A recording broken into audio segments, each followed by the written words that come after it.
Right. Greetings, everyone. This is the second half of my lecture on the evolution of modern science, and I'm going to pick up more or less where I left off in the previous lecture.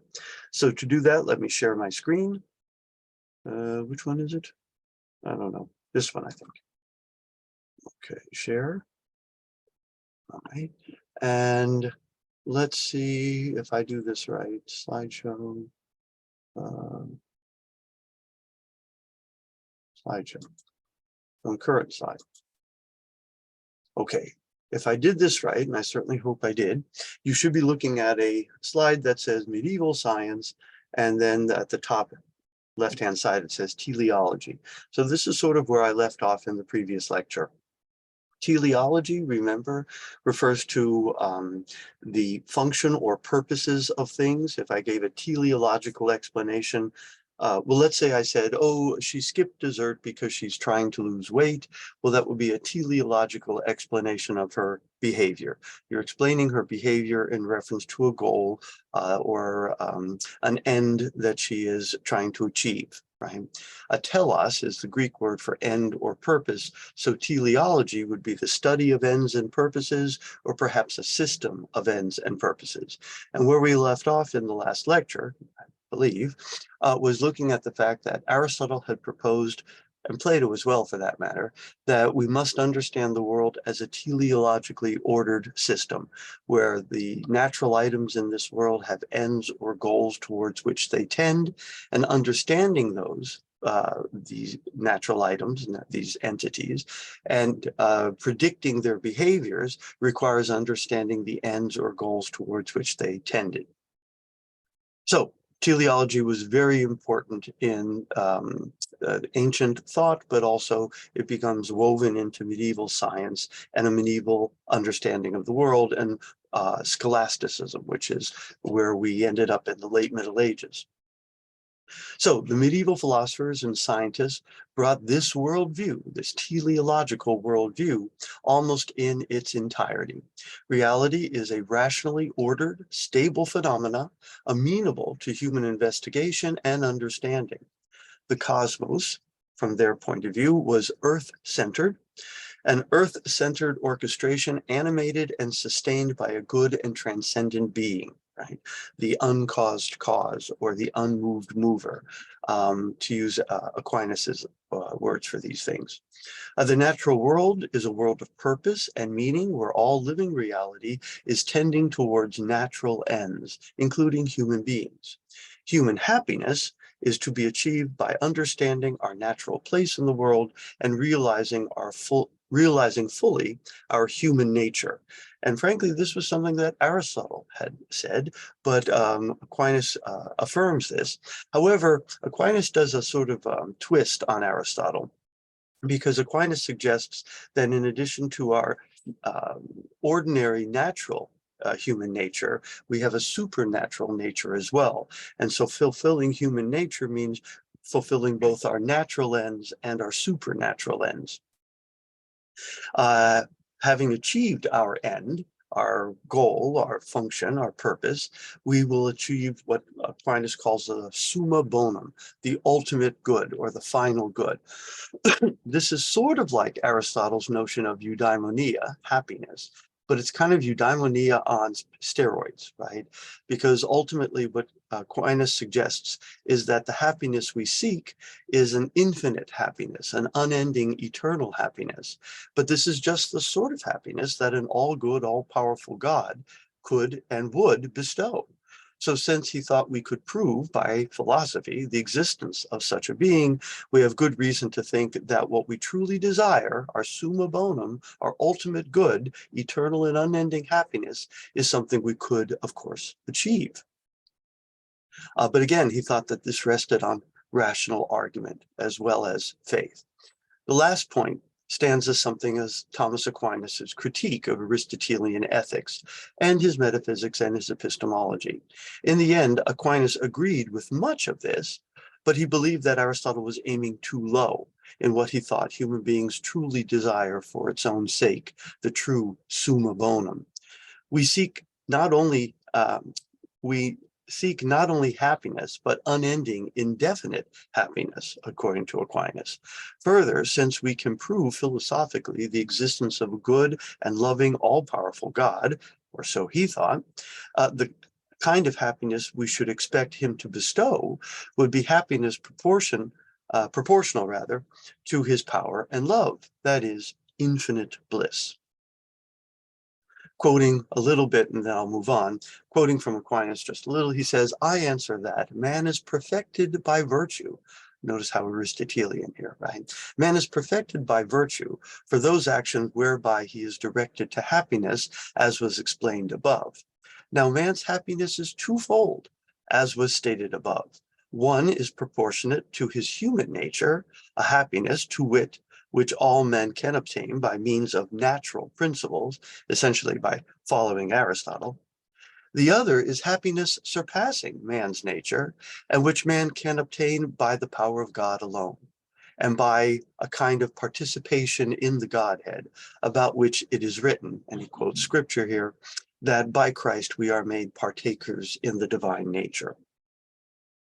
And because such happiness surpasses the capacity of human nature, man's natural principles, which enable him to act well according to his capacity, do not suffice to direct man to this same happiness. Hence, it is necessary for man to receive from God some additional principles, whereby he may be directed to supernatural happiness, even as he is directed to his connatural end, by means of his natural principles, albeit not without divine assistance. Such principles are called theological virtues because their object is God, inasmuch as they direct us aright to God. Secondly, because they are infused in us by God alone. And thirdly, because these are virtues are not made known to us save by divine revelation contained in Holy Writ. Right. So again, I'm going to leave this in just a moment, but I'm just pointing out that Aquinas sees himself as building upon and perfecting the Aristotelian system. Notice he's still talking about virtues.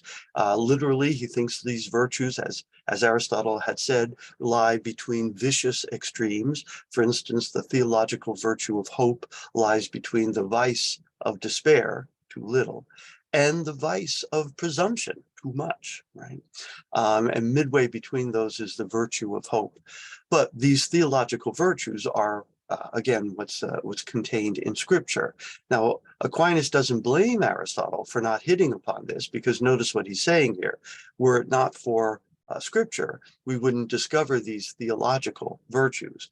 But they aren't counter to reason. They just aren't revealed by reason alone. I want to point out that all of this above, they believe, these scholastic philosophers, was demonstrable by science and philosophy, and not merely matters of blind, unreasoned faith. Faith gave us the names of the players, Yahweh, Jesus, Spiritus Sanctus, something about Mary, etc. But the outline came from the observations and theorizing over those observations. And then, dun, dun, dun, that damn Copernicus. Well, it wasn't really. So there remained an astronomical dispute by the late Middle Ages, early modern era. And this was a dispute between two views about the nature of the celestial bodies and how they're organized. There was the geocentric theory, which held that the Earth is the center of everything and all the heavenly bodies revolve around the Earth. So this is geocentric. And then the rival view, which was the heliocentric theory, that the sun was at the center and all the heavenly bodies actually revolve around it. This was Copernicus's view, or at least this is a view Copernicus proposed. There were one or two individuals in ancient times who proposed this idea, but it never caught on. Something often overlooked is that the Ptolemaic geocentric model actually worked pretty well. It was crazy complicated, but it worked. And by worked, I mean the predictions it made were consistent with actual observations. Later on, we're going to learn this phrase, it was adequate to the experience or adequate to observation. Sometimes that's referred to as saving appearances. And so in order to keep it consistent with known observable facts. They had to keep tweaking it and tweaking it and tweaking it. So by the time we got to the end of the Middle Ages, it was very, very complicated, but it was adequate to experience. Now, initially, Copernicus had presented his heliocentric model. However, Copernicus also retained Aristotle's notion that the celestial bodies moved in perfect circles. Well, if you try to use the heliocentric model that Copernicus proposes, but you use perfectly circular orbits, it actually doesn't work very well. In fact, it didn't work better than the Ptolemaic model. Actually, it didn't work as well. So it didn't work as well as the model it was trying to replace. It wasn't until later that the astronomer Kepler, with great reluctance, by the way, eventually relinquished the ideas that the celestial motions were perfect circles and suggested that perhaps they were elliptical orbits. Now, when you plug in elliptical orbits to Copernicus's system, it does work much better. It greatly improved the heliocentric model's predictive abilities. And by the time Galileo was asked to weigh in on the matter, these two views, the geocentric model and the heliocentric model, these two views were of near equal explanatory and predictive power. But the heliocentric model was much more elegant, much more simple, and it didn't use all of these epicycles and dividends and this sort of thing that you had in the Ptolemaic geocentric model. Nevertheless, the geocentric theory had one thing still going for it. Even on the heliocentric model, the moon orbits the Earth. Now, even if the heliocentric theory has to admit that the moon does not orbit the sun, then the moon stands as an anomaly. So notice the proponents of the geocentric model said, well, at least we're consistent. We say everything orbits the Earth, including the moon. You guys, you heliocentric theorists, you say, oh, everything orbits the sun except the moon, and the moon actually goes around the Earth. Well, that's an anomaly then. And we're more consistent where you're inconsistent. So this was something of a last ditch effort to try to hold on to the older geocentric model. Enter Galileo. Galileo is considered the founder of modern physics, and he used the newly invented telescope to investigate the solar system. Galileo was commissioned by Pope Urban VIII to write an analysis comparing the two theories. Of note, the heliocentric theory was not really that controversial by the time of Galileo. And while it was rejected by various Protestant sects, for instance, Calvinism rejected it right away, and I believe Lutheranism did as well, there was no official condemnation of the heliocentric theory from the Catholic Church at that time. In fact, Copernicus's work, going back to Copernicus, was used by Pope Gregory VIII to reform the calendar back in 1582. So the idea that the church was always the foe of science and the foe of astronomy, that's a little bit of a revisionist history, right? As I said, Copernicus actually worked with the previous pope to reform the calendar from the Julian calendar to the Gregorian calendar, right? Well, that's where that came from. However, in the course of his investigations, Galileo found other planets had moons of their own. So notice when he turns the newly invented telescope to Jupiter, for instance, he sees that Jupiter has moons. Moons that do not orbit the Earth, and moons that do not orbit the sun, but rather moons that orbit Jupiter. So if other planets have moons, then the fact that the Earth has a moon which orbits it is not an anomaly anymore. In fact, it seems to be more consistent with the heliocentric model. He also noticed certain other things. The moon was not a perfect sphere, as Aristotle had suggested, but rather it had mountains. Right? The sun had spots that came and went. So it wasn't a timeless and eternal entity that was perfect, right? Venus had phases, so it too wasn't a timeless and eternal reality. Therefore, there seemed to be nothing exceptional about the moon orbiting the Earth, but also by extension, it seemed to suggest that the celestial world was not radically different from the terrestrial world.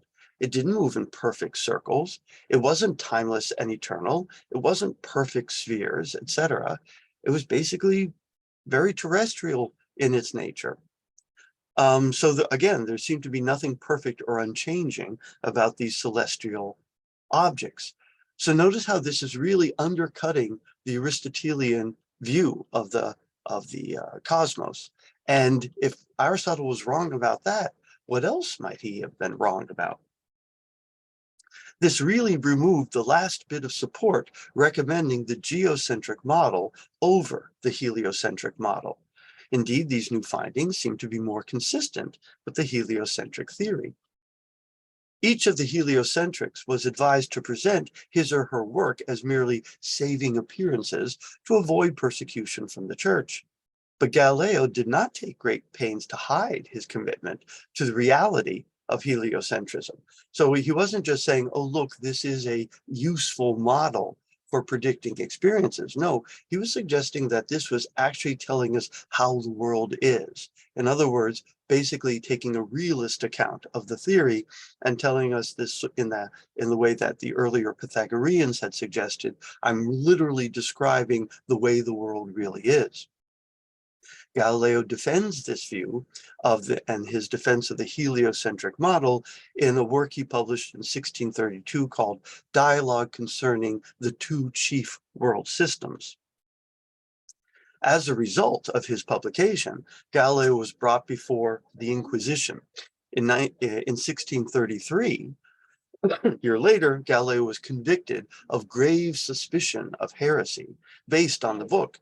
And the book was placed on the index of forbidden books. And it wasn't removed from the index of forbidden books until 1835. So pretty good run of being on the index of forbidden books. I wonder if that boosted sales, probably. Galileo was forced to recant, and he lived the rest of his life under house arrest as a result of being found guilty in this trial. Now, it's worth mentioning that the fact that, let's try that again. It's worth mentioning that while heliocentrism, when taken as a literal description of celestial mechanics, does seem in tension with various biblical passages, there may be another reason Galileo was met with such persecution. In his dialogue, the dialogue concerning two chief world systems, right, in his book, the character who holds up Aristotle's view was attributed to a fictional, remember it's a dialogue, right? So it's supposedly these two individuals talking to each other and giving their arguments for their opposing views. Well, the character who was supposedly defending the geocentric worldview, he creates a fictional character named Simplicitus, which could be translated as simpleton, right? But notice, this was the view that the Pope, Pope Urban VIII, preferred, right? Pope Urban VIII preferred the geocentric view, the heliocentric view. So this was a little bit of a public way of embarrassing and poking fun at the Pope, putting the Pope's favorite theory in the mouth of someone named Simpleton. Now, he said, oh, no, I didn't really mean it that way. There was a 4th century astronomer named Simplicitus, and that's who I had in mind. Yeah. So historian of science, Ronald Numbers, explains that Galileo, quote, had gone out of his way to insult the Pope, who had previously supported him. Remember, it was the Pope that asked him to write the opinion in the first place, right? And had supported Galileo's work. So he put the Pope's favorite argument against heliocentrism into the mouth of a character named Simplicito, right? The simple-minded person, in his dialogue on the great world systems. Another philosopher, historian of science, comments, it may be that the Pope felt that Simplicitus to be a caricature of himself, and he certainly felt insulted. So, note to self, don't piss off the Pope when he has a whole lot of temporal power, right? But Galileo apparently was not being prudent here. Galileo was summoned down to Rome by the Inquisition, and lived at the Tuscan palace. And then when he was asked to move to the Vatican, to the palace of the Inquisition, one of the officials in the Inquisition vacated his 3-room apartment so that this distinguished guest, Galileo, could have a nice apartment to stay in, right? So it wasn't like he was chained up in a dungeon someplace. And they allowed him to have his meals catered by the chef at the Tuscan embassy. Ultimately, he was under house arrest, but he was under house arrest at his villa outside of Florence, right? Again, also for his theological heresies, not so much for his Copernicanism. He happened to be a Copernicanism, but that's not necessarily what got him into the most trouble. Galileo, that 17th century icon of scientific heroism, overplayed his hand by fabricating experimental results and embellishing observational accounts. Even Galileo's most sympathetic critics found his appeal to the telescope as a scientific instrument rather puzzling.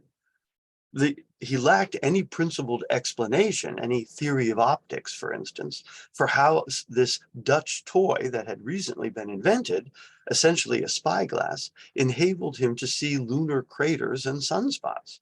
Moreover, the lenses that Galileo improvised for his own telescope were so full of distortions that observers, not already convinced of his interpretation, could make little sense of what they saw through them.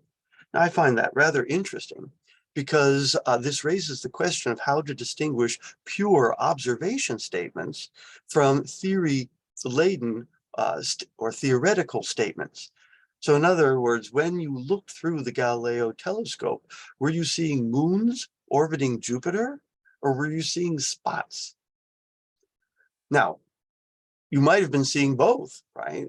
But you're taking the spots to be moons, but that seems to be a theoretical interpretation of the more basic observation of the spots. So this is an issue in science and philosophy of science, and we'll look at that later on. The difference between theoretical statements and observation statements, how do we divide those up?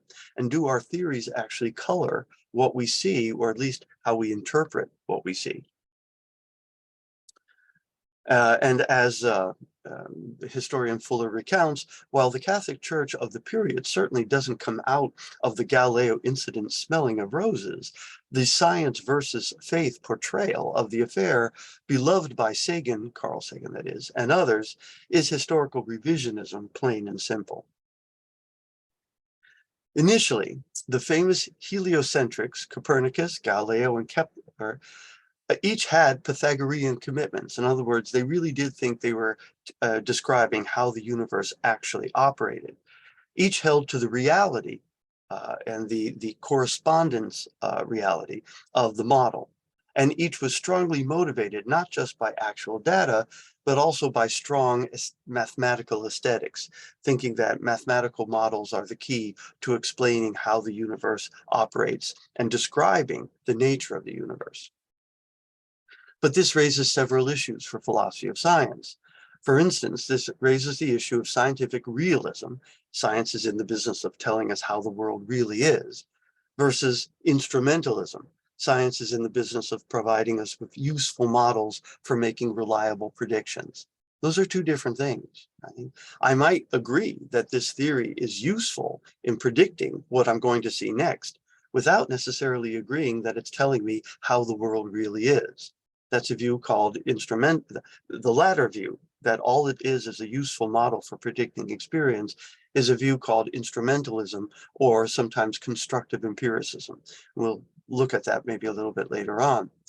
It also raises the question of the rationality of scientific progress. So notice the Ptolemaic system, the geocentric system, held on for an awfully long time, despite mounting evidence against it. It was making predictions that really didn't come true. And when there were observations which conflicted with the theory, they didn't discard their theory, they just tweaked it and tweaked it and tweaked it and tweaked it for centuries, right? Well, that raises the question, how does science proceed? And does science proceed by falsifying theories Or are there always going to be rescue hypotheses by which you can tweak an incorrect theory and make it consistent with observation? So this is a question about how does science proceed? What's the rationality of science? Also, the aesthetic theory preference. One of the reasons people preferred the heliocentric model over the geocentric model was it was more elegant. Well, that seems to be an aesthetic consideration. Maybe the universe isn't described by elegant, simple theories. Maybe the universe is best described by kind of clunky, uneconomical, complicated theories, ugly theories, right? Why do we think that the universe is best described by pretty theories? It also raises the question of the nature of scientific revolution. What does it take for a theory to be once and for all put into the dustbin of history, as they say? And the rationality of theory change. So these are issues that will recur later on when we are discussing philosophy of science. Whither to now scientia? In other words, what now for science when we have this revolution going on in physics and in astrophysics? The Copernican revolution in science and knowledge in Western culture was huge. Humans had been wrong, and wrong in some pretty fundamental ways for thousands of years plus. And a lot of other long-held beliefs were now being overturned. For instance, Aristotle had said that objects of different weights fall at different rates of speed. Is that true? Do objects of different weights fall at different rates of speed? Well, it turns out no, that's not the case. Galileo proved that Aristotle was wrong and always had been by asserting this. Right? And he proves this by testing. He might not have been the first, but he's among the first to definitively prove that Aristotle was wrong. He was among the very first, so it held on for a long time. The legend is that he dropped lead balls off of the Leaning Tower of Pisa.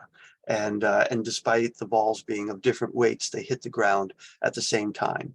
I'm not sure if that's true, but he also did experiments with planks, planes, that ramps and that sort of thing, and found that they accelerate and move at the same rate of speed despite being different weights when you take into account wind resistance. So again, if Aristotle was wrong about that, what else might he have been wrong about? Enter René Descartes, first modern philosopher. And again, don't be fooled by the name. Galileo is considered the first modern scientist and the first modern physicist, even though he's writing in the 1600s, in the same way that Descartes is considered to be the first modern philosopher, despite the fact he's writing in the 1600s. Descartes was dealing with these new revolutions, and hence his methodological doubt and rejection of belief based on authority. So I think we've already canvassed Descartes and his doubting. And why was he doing all this doubting? Well, he's trying to deal with the fact that there was all these revolutions going on in science. And how can we be certain that this doesn't happen again? Perhaps if we tried to ground science in something that was indubitable, a sure foundation, we might build an edifice of scientific knowledge which wouldn't be prone to these kinds of revolutions. So that was the point of his methodological doubt. While Descartes was famous, of course, for his dualism, suggesting the mind is one thing and the body is something else, and his theory of an immortal, immaterial soul, in other matters, he advanced a thoroughly mechanistic view of the universe, and he rejected any sort of animism as an account of how biological entities, plants and animals, behave. Descartes thought that plants and animals were simply mechanistic items. They were like automatons, right? Wound up machines that moved by gears and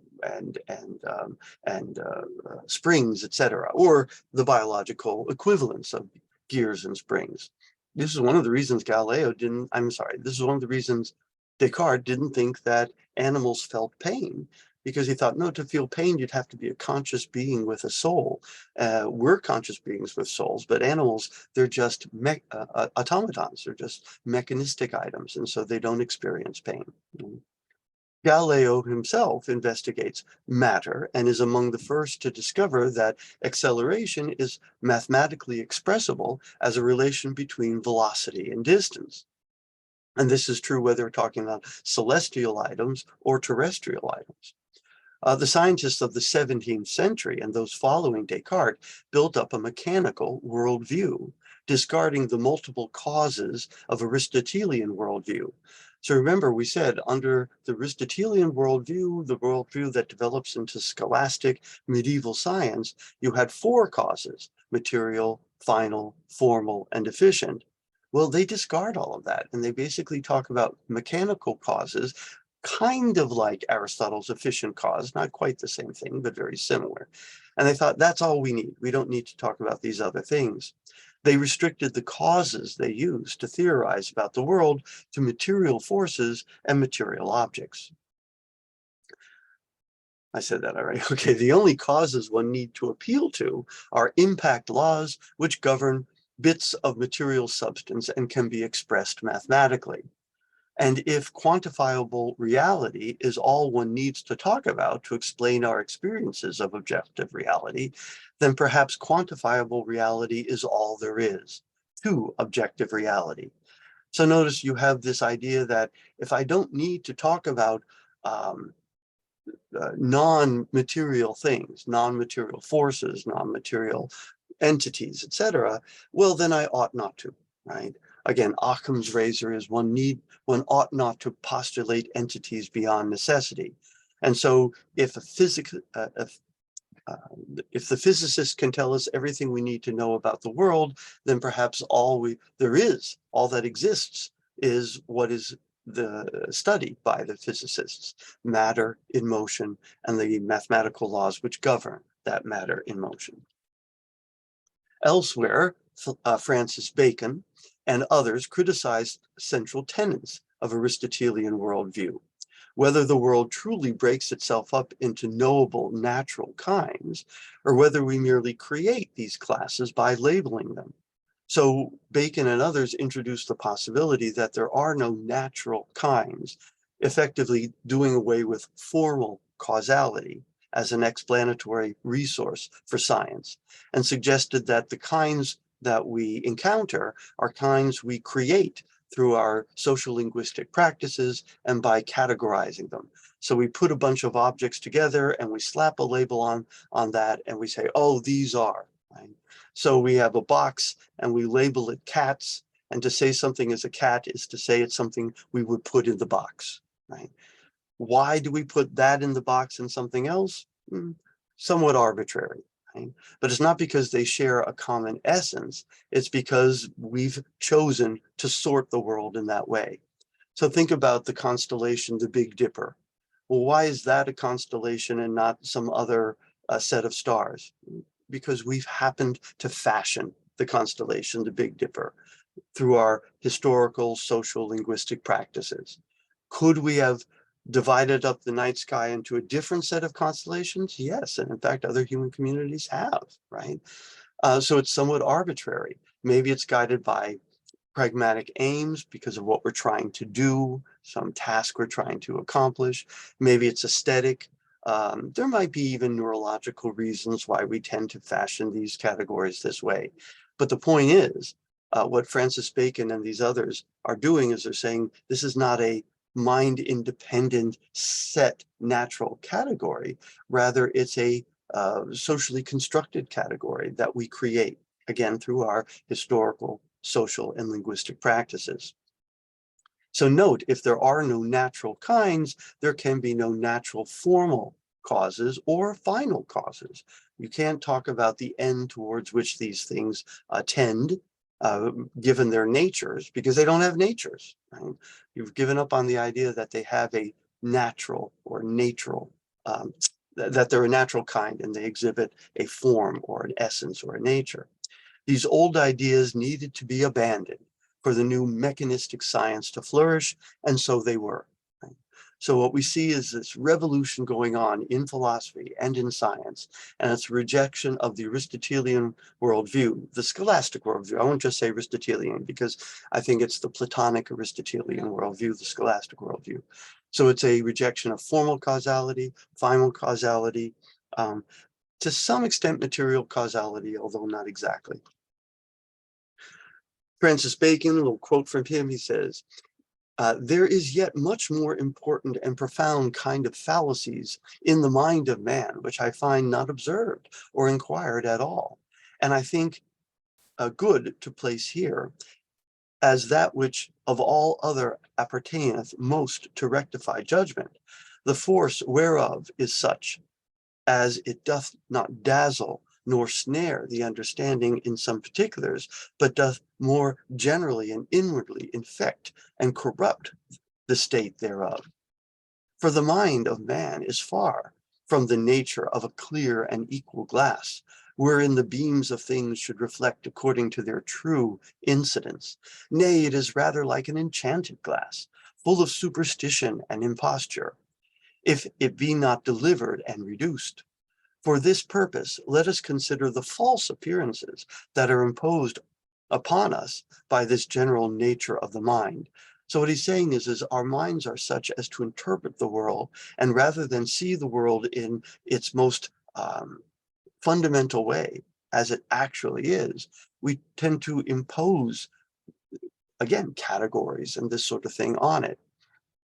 And so we mustn't imagine that we're just seeing the world as it is. We're seeing the world as our minds categorize it.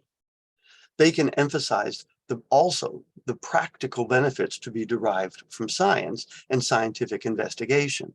So this too is an evolution in the nature of science and distinguishing modern science from medieval or pre-modern science. The older view was that science was the inquiry for truth and understanding on its own, for its own purpose or for its own value, right? But we have now, with the advent of modern science, the idea that science really should be about technology.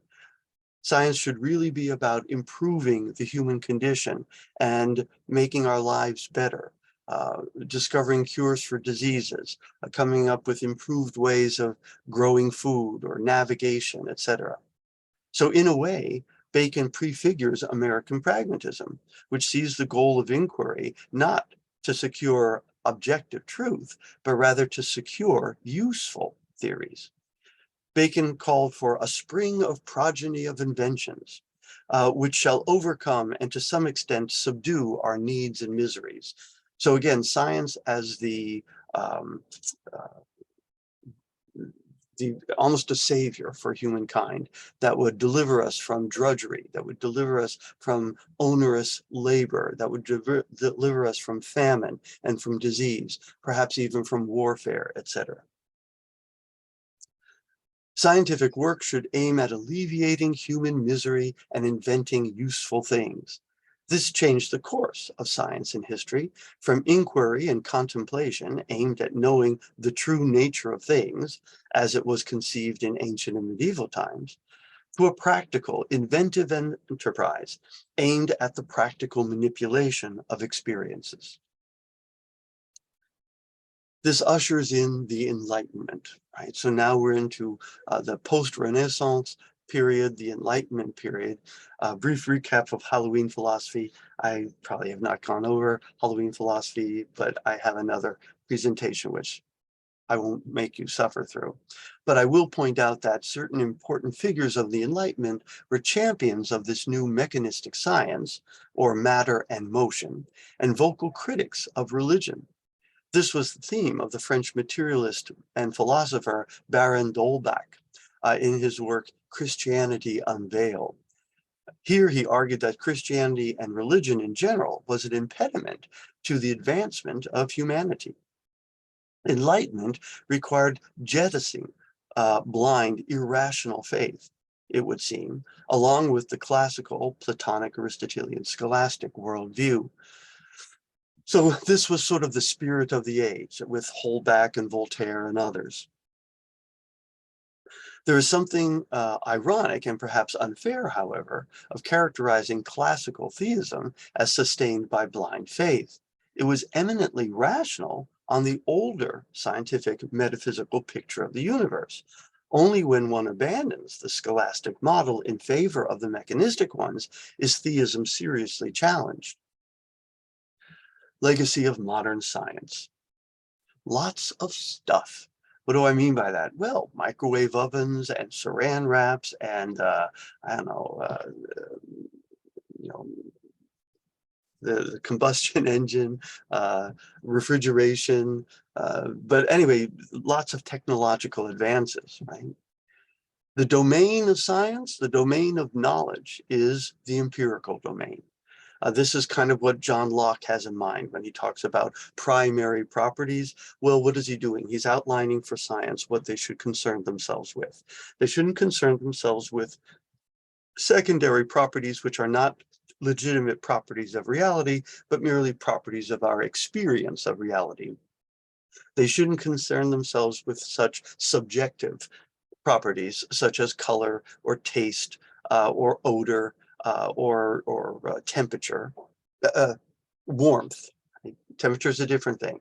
If by temperature you mean kinetic energy, yes, that is something that they should worry about. Density, liquidity or solidity, location, acceleration, shape. So these are the primary things that physicists should and do concern themselves with. And that's the domain of objective knowledge. Also, the domain of science seems to be the propositional. Whatever can be known, scientific at least, can be and must be said in words. So it's not feelings or something like that. It's really what can be expressed in terms of true or false propositions. The verifiable. Logical positivism, which we'll spend some time with a little bit later on, but the idea that what science should engage in would be not only propositions, but propositions which carry with them verifiable conditions. We know under what conditions that proposition is true, and we know under what conditions that proposition is false. And if I have a sentence and I have no idea what would prove it true, and I have no idea what would prove it false, then we have reason to think that that isn't a meaningful proposition at all.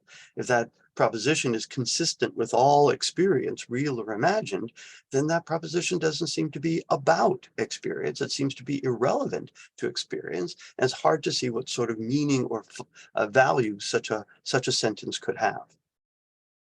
Also, the domain of science seems to be the practical, what practically affects us. Again, if a theory has no practical consequences, right, again, it would seem to be unverifiable, and it certainly doesn't seem to be science. Well, one of the worst things you could tell a scientist is that their theory has no practical consequences, that there are no, uh, uh, again, that it's unverifiable. Right?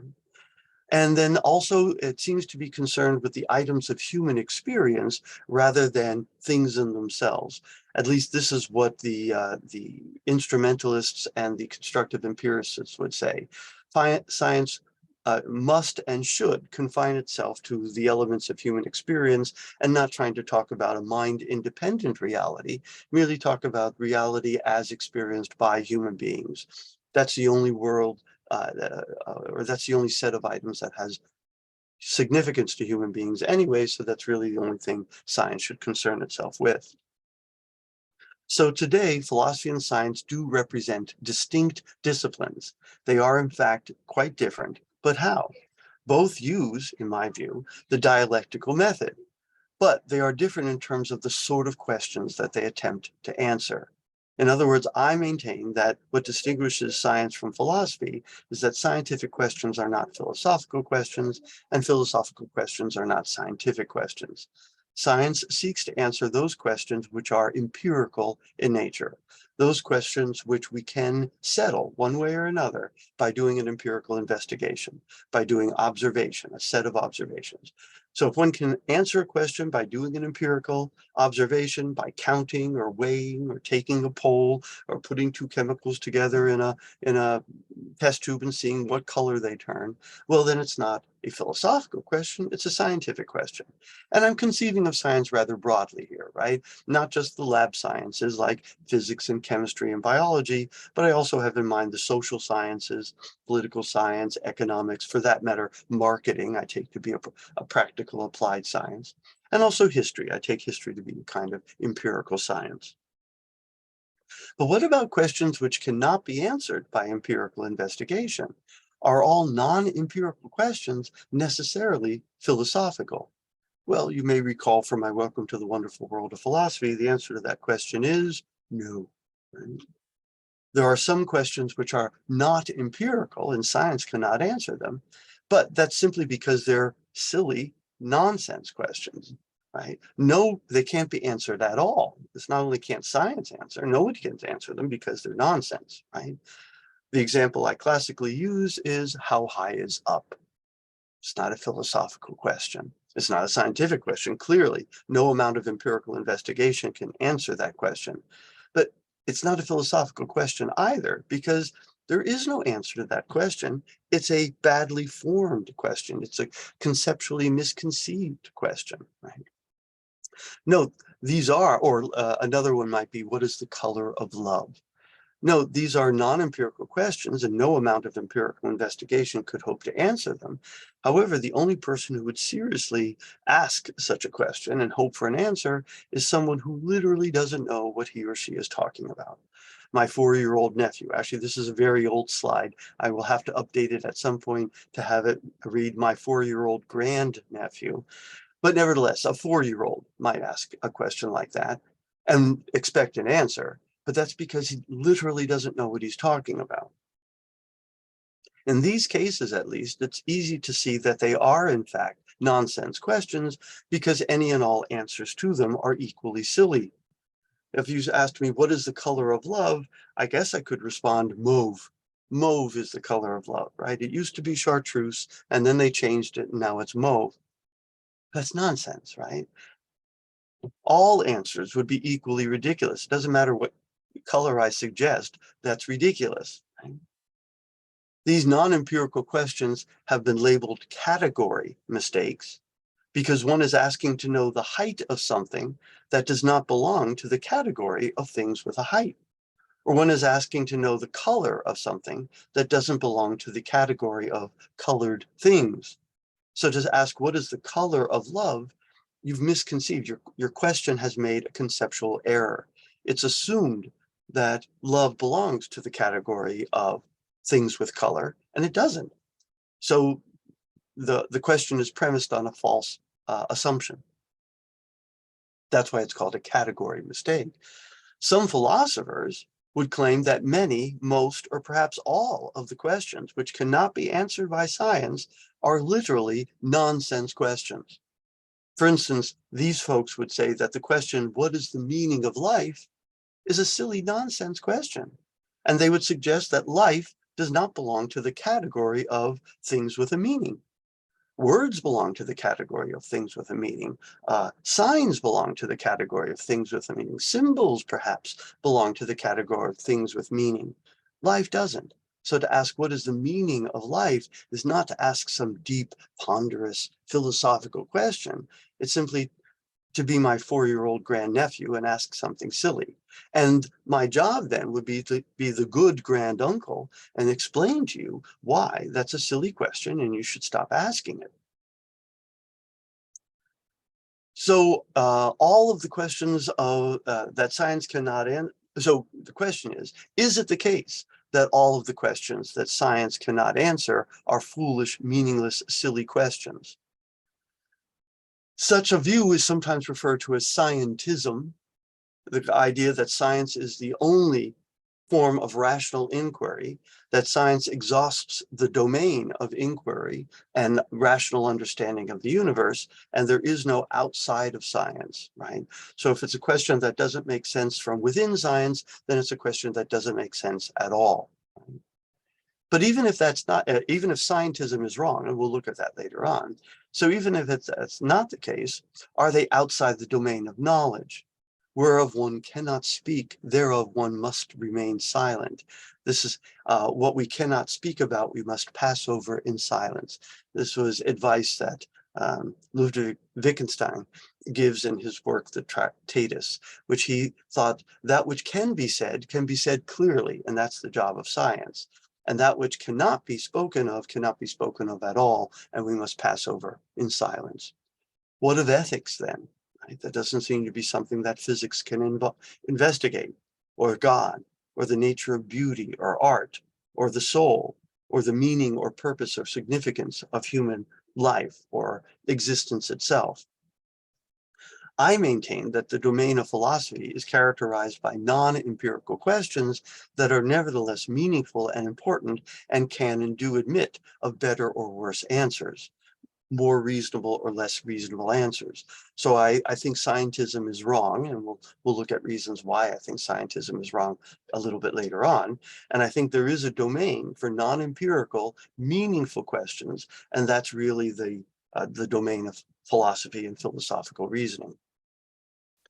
But maybe there ain't no such thing, right? Maybe the logical positivists and those espousing scientism are correct. So that's for you to consider later on. But the two branches of philosophy that we have looked at, metaphysics is looking at the structure and types of existence, epistemology, looking at the nature of knowledge, truth, and justification. I don't think I need to go into this. This is in the notes. I think I'm going to skip. Okay. And again, this is stuff I went over in my Welcome to the Wonderful World of Science.